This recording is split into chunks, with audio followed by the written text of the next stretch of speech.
Olá, seja muito bem-vindo à nossa Escola Bíblica. Queremos contar sempre consigo porque queremos juntos crescer no nosso conhecimento sobre a Palavra de Deus. Queremos nesta escola podermos alimentar-nos da verdadeira e importante sabedoria, aquela que vem do nosso Deus, o nosso Criador e o nosso Senhor. Contamos com isso para podermos continuar a fazer isso mesmo, com a presença do Pastor Rui Bastos. Pastor Rui Bastos, obrigado por estar aqui. É um prazer. Com a ajuda dele, vamos então desenvolver hoje mais um tema importante. Nestes temas que temos vindo a desenvolver sobre o que vai acontecer no finais dos tempos, o que é que precisamos fazer até que Jesus volte. Pastor Rui Bastos, hoje temos um sumário especial que nos ajuda a compreender esse tema. Qual é o sumário de hoje?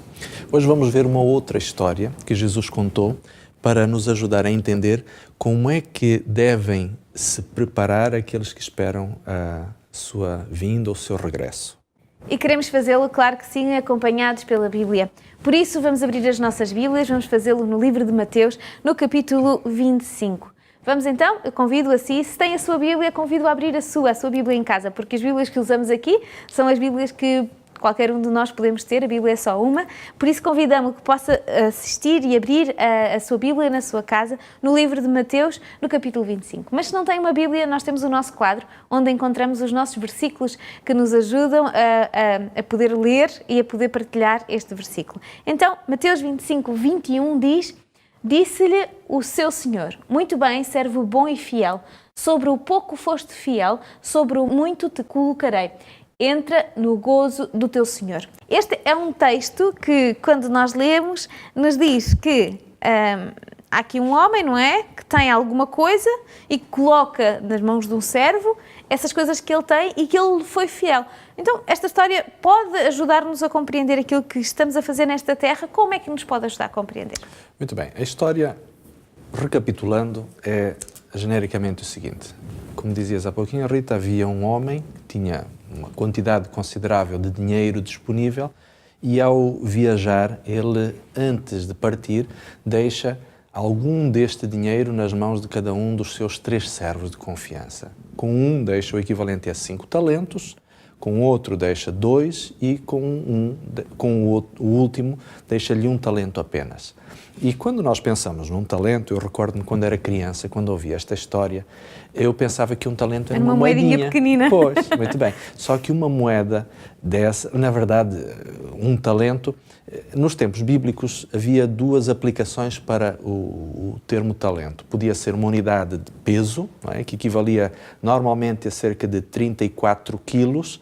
Normalmente era usado ou para ouro ou para prata. Agora, imagina a quantidade de dinheiro que isto representava. Mas havia também a unidade monetária. Um talento equivalia mais ou menos a 6.000 denários. 6.000 denários era o equivalente, hoje, em termos atuais, ao salário que uma pessoa ganharia ao longo mais ou menos de uns 16 anos e qualquer coisa. É muito dinheiro. Hoje, se fôssemos fazer em parâmetros, por exemplo, do salário mínimo português, alguma coisa em torno de cerca de 140.000 euros. Não é? É muito Um dinheiro. único talento valia realmente muito, era muito dinheiro. Mas o interessante que esta história conta é que, regressando o senhor da sua viagem, vai acertar contas com os seus servos. E os 2 primeiros servos estavam contentíssimos porque o seu patrão tinha regressado, porque eles, ao devolverem o dinheiro que lhes tinha sido entregue, devolveram outro tanto mais que, entretanto, das aplicações financeiras e dos negócios que tinham realizado, puderam, portanto, devolver. O que tinha 5 entregou 10 talentos, imagina a fortuna que ele entregou, e o seu senhor ficou muito contente e por isso faz a afirmação que lemos há pouquinho: bem está servo bom e fiel, sobre o pouco foste fiel, sobre o muito te colocarei, entra no gozo do teu senhor. E ao segundo, que tinha recebido 2 talentos, exatamente a mesma taxa de rendimento, 100%. Foram-lhe entregues 2 talentos e ele apresenta agora 4. Mas o último servo, a quem tinha sido dado apenas 1 talento, não é? Apenas uma pequena fortuna de cerca de 140.000 euros, mais ou menos, ele disse: bom, sabes, eu sei que és um homem zeloso, até um tanto injusto, diz este servo, porque ceifas aonde não semeaste, queres colher aonde não plantaste, por isso peguei neste talento, enterrei-o e agora devolvo-te o que é teu. E a resposta do Senhor é justamente esta: servo mau e infiel. Tu podias pelo menos ter pegado neste dinheiro, nesta pequena fortuna, e posto no banco, e durante o tempo que lá estivesse rendia juros, e quando eu recebesse aquilo que era meu, recebê-lo-ia com juros. E a parábola termina dizendo que duas coisas deviam ser feitas. O servo mau devia ser lançado na escuridão, devia ser, portanto, posto para fora, e o talento que ele não tinha aplicado deveria ser entregue àquele que tinha multiplicado os 5 talentos, portanto, dando-lhe algo mais, mostrando justamente que ele merecia mais confiança.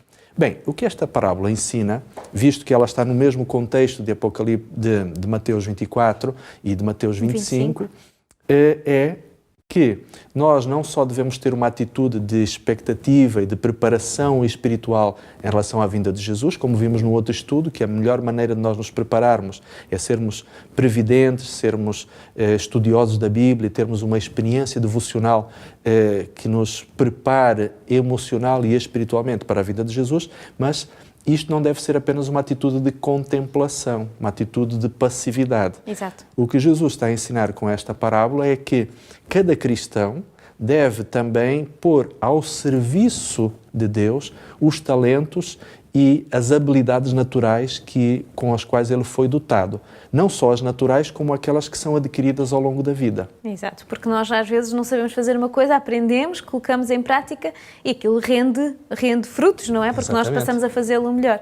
E é interessante que nós às vezes temos este sentimento que teve este servo mau, não é? Uhum. Que é injusto, é melhor guardar, e não compreendemos que nos estamos a prejudicar a nós e ao servo, ou seja, nesta história, e ao Senhor. Ou seja, nesta história nós ficamos a perceber que a forma como nós enfrentamos as situações vai ser importante para o nosso futuro e para o nosso presente também, porque aquele que tinha já tido 5 talentos, acabou por ganhar mais um. Porque soube usar os seus, então recebeu outro mais. E isto também se aplica há muitas das nossas características que Deus nos dá para nós trabalharmos na sua obra, não é? Nas obras do Senhor. Se nós agarrarmos nestas características que o Senhor dá e não fizermos uso delas, elas vão ser retiradas. Mas se nós as utilizarmos, aplicarmos, então vamos ver os frutos da nossa aplicação e do nosso trabalho. Há muitas histórias que fazem parte de um conjunto de episódios deliciosos que são usados normalmente pela psicologia motivacional, que mostram como pessoas que aparentemente nasceram desfavorecidas ou que estavam em condições pouco favoráveis na vida conseguiram fazer coisas surpreendentes simplesmente porque acreditaram, simplesmente porque tiveram a capacidade de ousar. Não é? Em termos práticos, o cristão é alguém que é, sobretudo, convidado a uma experiência de ousadia, porque cada um de nós pode fazer com que o mundo seja melhor. É verdade, tu e eu, Rita, sabemos que Jesus vai voltar e que o mundo, conforme o conhecemos, deixará de existir e a civilização será transformada. Mas isto não impede que nós hoje possamos estar disponíveis a fazer com o que temos o melhor que podemos para ajudar o nosso próximo, o nosso vizinho, aquela pessoa que nós encontramos no nosso trabalho, aquela pessoa que nós não conhecemos e que acabamos agora de entrar em contato e percebemos que ela precisa de uma palavra amiga. O fato de estarmos disponíveis a sermos este servo que com o pouco pode fazer muito na vida de outras pessoas é algo que coincide claramente com os ensinamentos de Jesus, quando ele dizia que nós devemos estar disponíveis para fazer o bem. Exatamente. Muito obrigada pela explicação, porque podemos compreender melhor e vamos poder, claro, aplicar à nossa vida. Para aplicar à nossa vida este texto, temos que tomá-lo na nossa consciência, temos que alimentar-nos dele, mas como é que aconselho a usar este tema? Como é que eu aprendo fazendo? O que é que eu aprendo? Como é que eu realizo, ponho em prática aquilo que eu aprendi com esta história bíblica? Todos nós nascemos dotados de capacidades e de qualidades. Ninguém, à semelhança do servo da parábola, é completamente destituído de capacidades ou de habilidades ou de talentos. Por isso, mesmo que reconheçamos em nós apenas um único talento, devemos estar disponíveis para pô-lo ao serviço de Deus. Seja ele a inteligência, seja ele a capacidade de fazer bem alguma coisa, tudo o que temos e tudo o que possuímos pode ser usado para fazer o bem a outros. E numa sociedade hedonista e egoísta como aquela em que vivemos hoje, onde as pessoas pensam muitas vezes em si e em si mesmas e só depois, em último lugar, é que podem pensar eventualmente nos outros, é algo extremamente interessante e que serve como um motivo de louvor ao nome de Deus, o fato de você e eu estarmos disponíveis a tirar tempo para, em regime de voluntariado, ajudar alguém, auxiliar aqueles que precisam da nossa ajuda e do nosso auxílio. Por isso, esteja disponível, querido amigo, para usar os recursos que tem na sua vida, sejam eles materiais ou imateriais, para ajudar alguém que dele precise, do seu tempo ou da sua capacidade. É com este convite a sermos ativos e proativos na nossa vida que terminamos hoje a nossa Escola Bíblica. No entanto, queremos continuar a contar com a sua presença. Queremos continuar a crescer com Jesus e consigo. Queremos, por isso, convidá-lo a estar connosco na próxima aula bíblica. Encontramos-nos lá.